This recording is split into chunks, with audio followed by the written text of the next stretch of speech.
an archive of videos.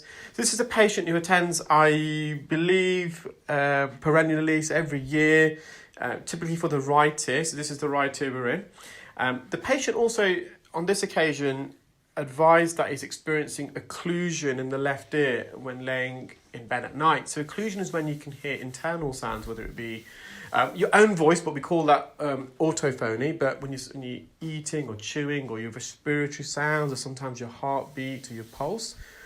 And they wanted me to obviously examine the left ear as well. Now, we're just focusing on the right ear first, and they've also obviously come in for this ear. This is a regular build-up of dead skin. Now, the patient has got an abnormal eardrum. You may have seen this patient's ear in previous videos, earlier videos. And at the end of the procedure, I'm just going to annotate the patient's eardrum and explain the different landmarks and what's exactly going wrong. So this patient's got very dry skin, wax. It's quite medial towards the eardrum. It does crust over. It's quite a satisfying type of consistency of wax to remove because it offers little resistance. When you put a suction probe, hover it over the wax, just like here, it just sucks without me having to do much work and to maneuver and peel the wax off the canal wall. So this type of dry wax and skin is quite a satisfying one for clinical ear care specialist to perform. So the occlusion has been removed. I'm just using a fine end suction probe just to peel off any dead keratin around the edge, and you can just see the view offered by the endoscope. It's stunning, and you can see the eardrum in the distance, and you should already be able to detect the abnormalities. So the right hand side of the eardrum, that's all scarred. We call that tympanosclerosis. The left hand side of the eardrum, that's retracted, so it's sucked in. So the patient's got eustachian tube dysfunction, which causes negative pressure behind the eardrum in the middle ear, a bit like when you're on the aeroplane, when you're descending. So the eardrum's got sucked in, and you can see the hammer bone, which you can normally see when you examine a normal healthy ear. So the hammer bone is the malleus, what we call the malleus, and that's in the middle, and that's attached to the eardrum. But we can also see the patient's stapes, so that's the smallest bone in the body, and that's because the eardrum is sucked in so much, it's wrapped itself over the head of the stapes. So the stapes has different parts to it. You've got the head of the stapes, which is the lateral parts of the part of the stapes bone most closest to the eardrum and the entrance of the ear. And interestingly, the patient's middle bone, so there's three bones, the hammer, anvil and stirrup, otherwise known as the malleus, incus and stapes. But the incus, the anvil, as you may be aware of it as, it's missing, it's eroded. And the reason why that's eroded, I'll come back to that in a moment. So let me just explain what we're doing in the left ear. So the left ear was look pretty healthy, but just got this little piece of skin and wax on the drum. Now, I just removed it for the patient, just in case that was the cause of the occlusion. We did do a pressure test to see whether the patient's got a blocked eustachian tube on this side, so a tympanic retraction as a result, and that can cause occlusion, but they don't, although that can be intermittent. Therefore, the patient's attended. I thought, let's just try and remove that. Let's see if that improves the patient's symptoms. The patient did get back to me actually and said that since I removed that piece of skin on the eardrum, it has improved their occlusion at night.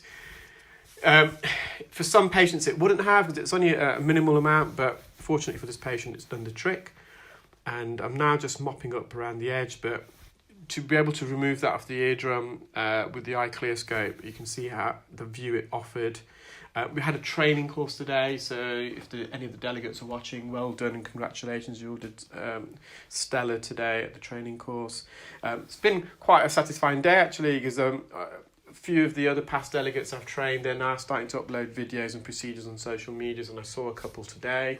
So again, guys, if you're watching, well done. It's great to see that you're getting on well with the eye clear scope and endoscopic earwax removal. So I'm just mopping this up, and in a moment I'm going to show you a still image of the patient's right eardrum. So the first ear, and we're going to just quickly go through the anatomy and the abnormalities for you.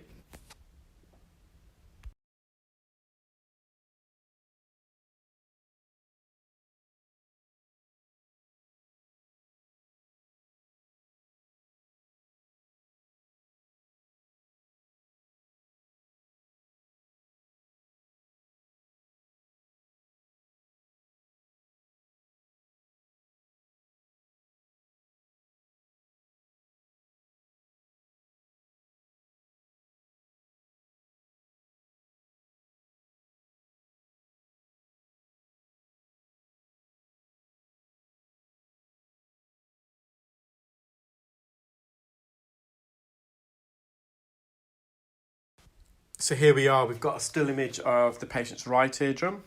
And so to the right hand side of the eardrum, that's the scar tissue, that's tympanosclerosis. So the patient has a history of chronic ear infections, and sometimes as a part of the healing process, you can get scar tissue. So it's a buildup of calcium deposits, we call it calcification of the eardrum, otherwise known as tympanosclerosis. That's to the right hand side of the eardrum. The left-hand side, the eardrum is not scarred, but it's severely sucked inwards. I don't know if you can see around the ridge on the left-hand side. So the patient has got a blocked eustachian tube. It's a long-standing problem. It's chronic. The patient has seen ENT before. There's not much more they can be able to do. And so the blocked eustachian tube is a narrow tube at the back of the eardrum that connects to the back of the nose. It's the pressure equalizer in the ear, and it's got blocked at the back of the nose, which has created a vacuum behind the eardrum, so there's no air, so the eardrum gets sucked in. In this particular patient, it's the back part, so on screen, the left-hand side, the posterior portion of the eardrum is really sucked in. It's quite a severe retraction there, and you can probably just see where the eardrum should be on the left, the ridge. And you can see the hammer bone, which is the most prominent bone, and you, as I mentioned earlier, you typically do see the hammer bone in people's healthy ears. But to the left, you can see there's a piece of bone there, like a circular portion. Obviously, it's annotated, and that's called the head of the stapes. And in between the stapes and the hammer bone, there should be another bone called the anvil, or what we call in the medical field an incus, but that's been eroded. So why has that been eroded? And it could have been that the patient had a glue ear, and it's a middle ear infection, and the infection caused the incus to become eroded. It got disease, we call it necrosis. Oh, it could have been that because this eardrum is so sucked in, that it wrapped itself around, like it is at the moment on the head of the stapes, but obviously previously the anvil would have been there, and the eardrum so tightly adhered itself and wrapped itself around the anvil bone that it stopped the blood supply. So you have blood vessels there, and it just constricted it. It suffocated the anvil from receiving the necessary blood and the nutrients from the blood and the oxygen to stay healthy, and as a result